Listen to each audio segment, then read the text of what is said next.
Ole, hey, Christmas te lo nai le to Christmas on lo thleng le don to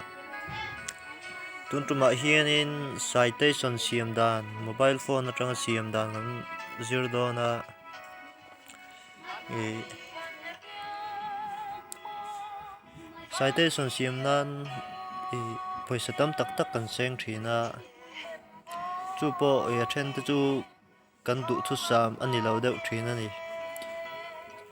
chung ting sum tam tak safe nan le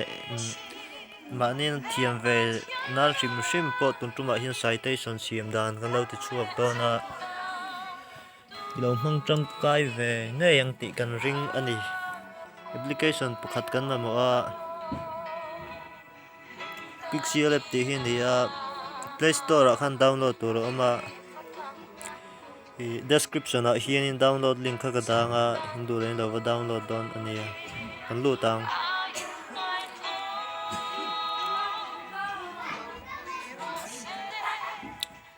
chuanin masaber atana i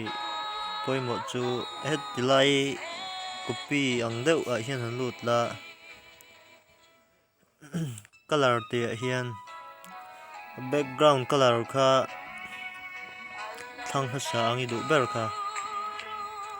chi sang sang than tur oma ol samjok nan sen hi kan thang nge tin i background a khana trial deuh te point du chuanin ting a hnuai a hian lut la ngai plan top lo pokha a man the tin i thalak te le thil dang chi sang sang pokha i image sang chi te pokha background a man the ani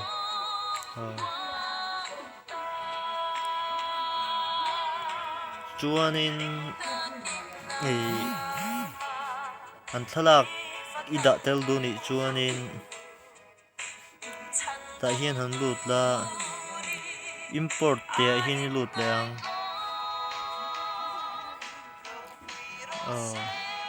tikhan thalak du hei select anga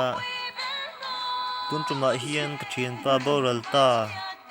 sang hi som peru ka boral ta pual le video sim zirnan ka thian pa pual ang deuh hian in tila background hi ka remove a thalak hi in remove ve du ni chuanin ka channel a hian thalak background remove and change dan tin ka da in lo ve ananga chuan in duang to ka lian in dang chuanin hetila hian han lut lela main na sa hian text te hian in thui type don ni antir nan ka thian pa boral ta pual ani angin mangai kalta hria reng nan emo kan ngai kan du tiang zong pokhan da the ni english te pokhan da theya ka type lai hi chu kan pause lo tikhan okay metang chuan na thu zia ka hi han met keula idu na lai khan da la afrona ati dang lam dan edit dang soi le lockdown ni ti a hian lut la anti phaser la science te color te chuan front ti a hian in lut lenga idu ber khai bathanga thu zia ya horo pakha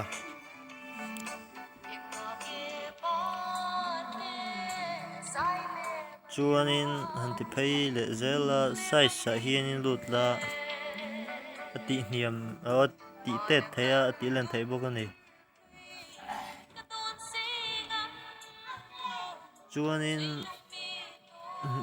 i thu tai pa bokin han lut le la met le ke la a color idung mi thang thei ani khan vari thang mai nga tin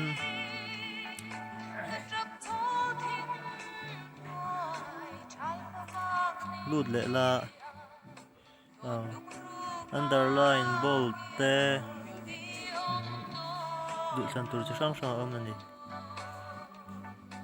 tikhanin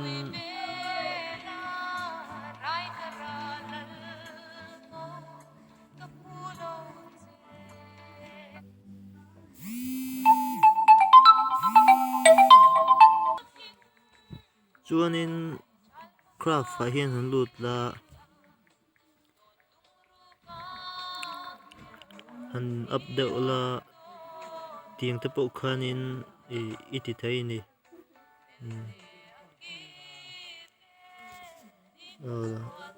chuanin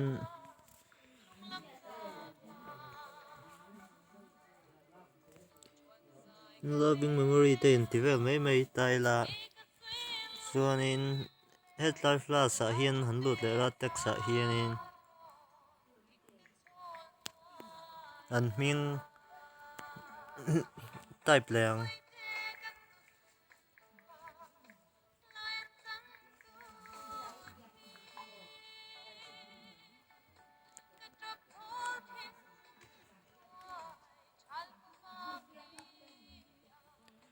okay le la hei pawh hi nichina kan tiang tho khanin a khan lut lenga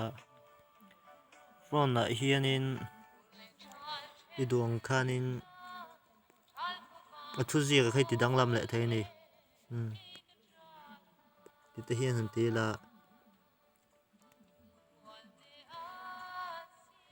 tun tum hi chu guide ang chau ni a anal vak lo ang nei nal deuh ti pawh kha ka tum lo hrim hrim a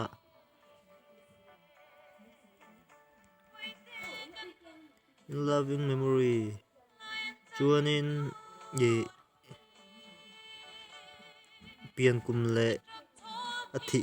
kum ma boral kum te khai tar lang du ni chuanin flash sign ah khani lut lenga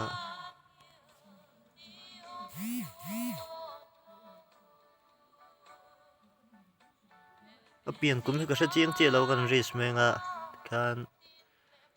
sang ni som paruk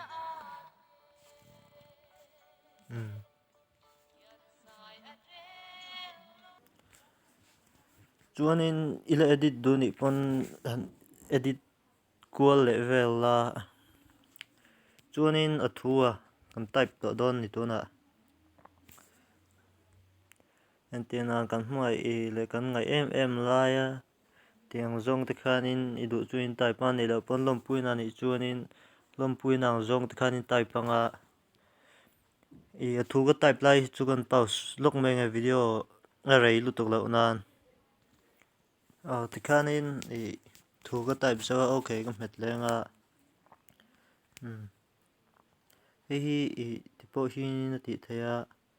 tin hei pawh hi nichina kan tiang khanin kan edit le deuh dawn ani a phone hi i du dui thlang theia style deuh ai du pon tin a size hi a lian lu tuka hei hi te pawh hian ti thei ni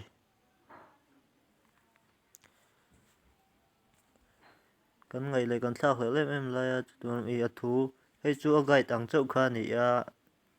a tak tur pawh ni lo a chuan thu zia khan met le la a hman dan tlem zawng kan sawi dawn ni edit ti a hin i edit theia tin i delete theia copy ti a hian angai ang chi pathum ai tampui siam thei ni chuanin a pawimawh zual tlem zawng sawi la a colour ah hian i duh dui thlang thei bawk a chuanin a font te b ah khan lut la antian underline te bold te khan i duh dui thlang thei ni ti hian ti la chuan hei hi nichina kan sawi tawng khanin a her dang lam na ni a mahse tah hi chuan a rem chi a lo deuh a chuanin background ti ah hian ti ah hian an lut la on la thil zia i thu zia kha background thlang thei ni a colour kha tun tumah chuanin kan thlang lo nga tin han ti phei zel a 3D ang pon thu gì cái hi đã thấy nè ang tiếng te pawh khanin han ti la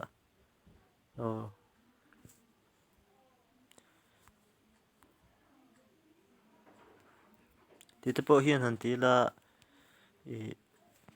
tuna mi hi chu guide ang chauh kha ni a chuanin tikhanin nangmah ni khan lo in zawng kual lo in dap kual ve ta ula in edit that pe le in edit khan a langa tuna mi hi chu guide ang chauh kha ni a he ai nalh le he ai mawi pawh hianin in la edit thei anga in uluk pe pawh le in edit nalh dawn ani tin en tirna in nei certificate in nei na lawm pui nan ani chuanin dule heng tiang lo deuh te pawh hianin an pahnih thlalak ang te pawh khanin hmang thei anga chuan tuna mi hi chu guide ang chauh ani wangin ti hi an duh tawk ta mai la hemi application download link hi description ah khan ka dangai lo en ve dawn ania